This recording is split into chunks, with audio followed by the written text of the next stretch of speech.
Good morning, it's Hiker Dude Dad, and I am driving north of Mount Etna, Pennsylvania. On January 25th, 1994, a single-engine plane took off from Smoketown Airport in Lancaster on its way to Bloomsburg. Right now, we are driving right underneath its flight path. The plane never made it to Bloomsburg. It went down just north of the Appalachian Trail. We're going to try and find the wreckage today. Let's go.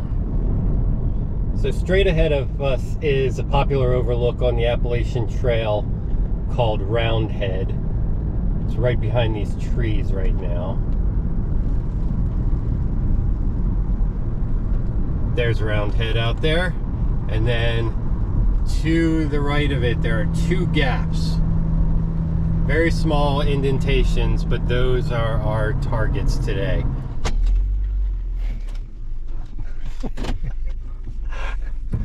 I'm doing the 360 in the car. So there's a break in the truck traffic here, but Cole Swanger is here. He has an awesome Instagram account. Lewis from Simply Venturing is here. Check out his YouTube. Quiet John is out and about with us today. Check out his YouTube account. That's a great thing. I am happy. And Cliff, the Wandering Woodsman. So the plan today is to go up the shower steps. 500 steps straight up Roundhead and join the Appalachian Trail. At that point, we'll walk northbound, and it shouldn't be too far from there to the site of the wreckage. We have two possible sites. I'll flash a map up here. The one on the left are coordinates that we got from I think the NTSB accident report and a couple other places online. We also know the elevation of the crash too, so if we get close and then we can get up to a certain elevation, that might help us. The site on the right, I forget how I got to it, but just following the flight path and the description that the pilot was trying to navigate through a gap in the mountains, and because of the fog, he didn't realize there was kind of a wall of a mountain behind the gap. So there's basically two of those situations right in the same area. So if we don't find it at the actual like map coordinates that we have, then we'll check the other one too. So we're climbing this blue trail and we'll join up with the Appalachian Trail. I've done all of the Appalachian Trail in Pennsylvania. I'll link to this section of the hike above, but I've heard about shower steps. I've never been here. I've done 1,000 steps, but not these 500, so see how it goes. It's already a walk straight up to get to them. What's going on here? This is the walk by. Yeah, how A it goes, YouTube man. walk by, okay. You're a professional, you know how it works, John. In here, it can go on. That was a tough trail. Yeah. A lot of fun. Another tough one was I found that out. Yeah, I did. And I mentioned that a couple of times. 500 steps straight up. And we'll eventually be on top of Round Top right up here.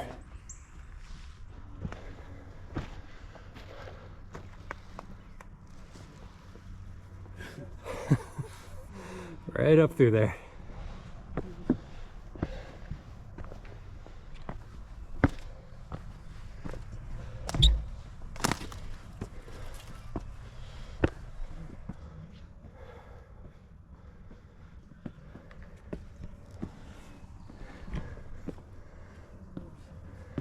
Thing finder. Yes. Does that sound familiar? Yes. Oh my goodness. I'm holding the camera I perfectly hung up level all and the you can time. see how He steep lived on this my is. street, my road. Okay. Yeah. Oh my goodness. Yeah. Oh, I don't know about this. He wasn't the best of fellows to hang out with. Yeah. So on my birthday hike, I think Cole and Cliff realized that they grew up miles from each other right here around There's a the system Bethel there. area. So I hate it. they ever since have been comparing who they know and where, this place and that place, and they're asking about some people now that they both And then just know. down from They're there was a Miller. age-wise, they're like Michael 3 years Miller, apart. or- So Okay. they went to different high schools, but they But yeah. growing up right here at the base of this mountain, they know a lot of the same stuff. Farm right down here, and then as you're going towards the side of Fort Henry, at the farm on the right. Wait, the strawberry farm? I'm just kidding. I don't know. Sounds familiar. I'm not in this discussion. Yeah, it's a little smaller every day. I'm surprised we never.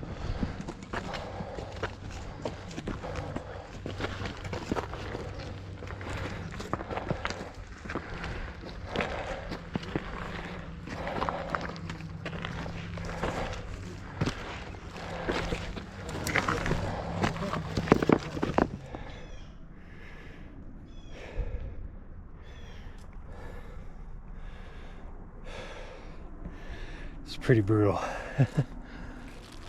But here's the view from Round Top. Absolutely spectacular. Cliff grew up somewhere down there. He was trying to point out the proper pine trees. Cole grew up on the other side of 501.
Still hasn't dropped one.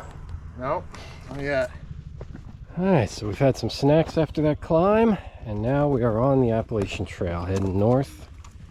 Shouldn't be too far till we get to a place that we'll have to bushwhack, and hopefully there's some kind of clue that hasn't been picked up on by people before. Tops of trees, perhaps that still look like they're broken off or something. So just a few more details about this. January 25th, 1994, so just over 30 years ago, a plane left Smoketown Airport in Lancaster at about 4 p.m. in the afternoon. And it was headed to Bloomsburg. It was foggy, there was snow on the ground, but it wasn't snowing at the time. And they went down. So they tried to go between two hills. They didn't realize that there was a solid kind of wall in the background. And they basically sheared off about 177 feet of treetops. Both wings came off the plane and it crashed. We're roughly right around the midpoint between Lancaster and Bloomsburg. A straight line between the two airports is 67 miles. And we are right around that 33.5 mile mark. We're just north of Bethel. We're on the Appalachian Trail. The wreckage, they say, was found 2 miles as the crow flies north of Route 78. So we are about that now. One of the spots that we're going to look at is about 2.5 miles. The other is about 2 miles from 78. So I know we're in the right area. So the plane went down on January 25th. A state police helicopter searched for the pilot on January 26th, but had to return because of the cold weather. The Civil Air Patrol started a ground search with 60 members from eastern and central Pennsylvania. Radar tracking analysis showed about where the last signal from the plane was, so 60 members started the search on the ground to try and find the plane. On Saturday, January 29th, the body of the pilot, and the wreckage of his plane were located by the Civil Air Patrol. Is in the mountains of Berks County where we are. The Civil Air Patrol members needed snowshoes to hike 2 miles from Route 78. They didn't come in on the AT, they came straight up the mountain from 78. If you can see this, but we're coming in on the coordinates that we got from the NTSB crash report. So we just got to a point here where we're fanning out and walking towards it. So I'm going to come out here and then cut up that way. So I am very surprised how open it is up here, despite being off trail. Everything should be that way. Now call me crazy. It does look like trees may have been broken off at some point around here. And that's what we want to find. The plane left a swath of broken trees. So I think from here moving north is how we want to look. But we're kind of fanned out in a line.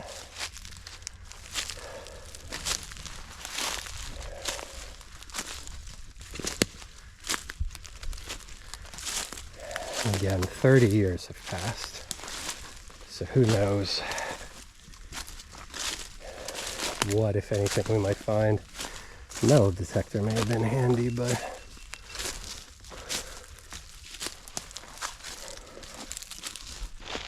so I don't know. Cliff keeps talking about how his coordinates might not be accurate, but I believe in him because I saw them on the NTSB report. And even though that report said it was approximate, I feel like they'd know more about navigation and pinpointing ruins, wreckage, you know, a little better than we would. Mine was just kind of a guess based on descriptions and looking at the valley and the kind of rock wall behind it. So I'd definitely be, you know, I feel better, but right now we're standing like on the coordinates. But I feel better about them because those were actual latitude, longitude numbers that we found that seem somewhat official.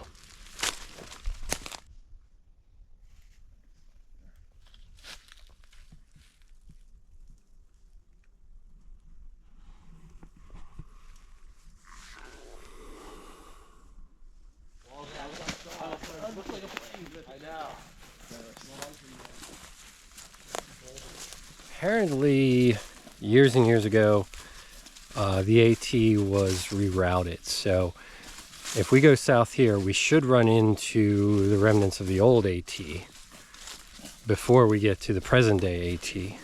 So if we can hop on the old AT and get east of here, that should get us closer to the second set of coordinates. It is April 15th. I hope you've done your taxes. This is actually pretty open up here. Another couple weeks, this is all going to be grown over and everything like that. I'm surprised how open the mountaintop is up here. Like, I feel like any moment we're just going to stumble upon something, but we haven't found a trace of metal, nothing. Nothing that looks like a swatch of trees cut down, like knocked down or anything. So maybe getting over towards this second area will be productive. If not, it's a beautiful hike. It's a great day. It's got to be mid-70s at this point. It's real good weather here. All right, we seem to be on top of the second set of coordinates. So we're still on this trail. We did pick the right way, I think. Anywhere we have a chance to get up there, I think we're going to do. Brush seems like it's just getting thicker and thicker as we go Is down it? through there. So I don't know if it's worth kind of going back a little further where we saw there was like some little gaps. Okay. Less to kind of beat your way through. So that kind of open area. And we can take a peek. I can throw a drone up. All right. So backtrack a little bit here. Try and find a less thick way up. All right, so we jumped in here and look, the valley's down there. He could have easily flown up through here. Thought he was through everything. And then here's just a wall. I mean, this, everything we've read about we're seeing today, everything except an actual plane. It's gotta be around here. I think we just need to go back and forth across here. As we walked along the ground, looking everywhere, Cole sent the drone up to get a bird's eye view. I'm getting hopeful here. I'm right near the top of the ridge. There's a lot of, not just trees down, but old trees, like they were knocked down 30 years ago. Like they are old and rotted. It doesn't look like new stuff that's down. Some branches up there that are broken, but a lot of like, it looks like old stuff that's down. So I'm gonna keep going here. Lewis and I are kind of the advance here up the trail or up the hill.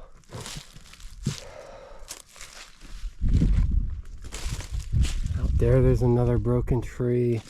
I mean, could be that we're at the top of a ridge and wind and everything. But even over there's a big broken tree. I don't know, man. I'm having a special feeling right now, like we're close. And when he saw me, then he took the heck off. But it was so quick, I couldn't get a picture. But I just thought about that for days, and I'm pretty sure that a mountain lion was on the path of that cub. Wow. So that was pretty neat. Yeah.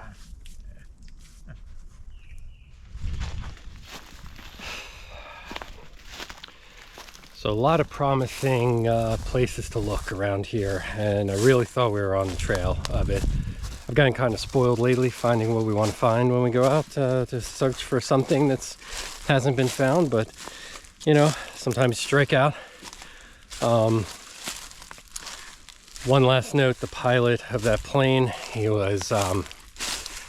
actually survived the crash. They didn't find the plane until 4 days later.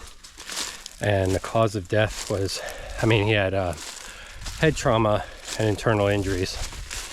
But they declared the cause of death was actually hypothermia. So he was still in the cockpit, and he did not pass away from the impact. He died of hypothermia.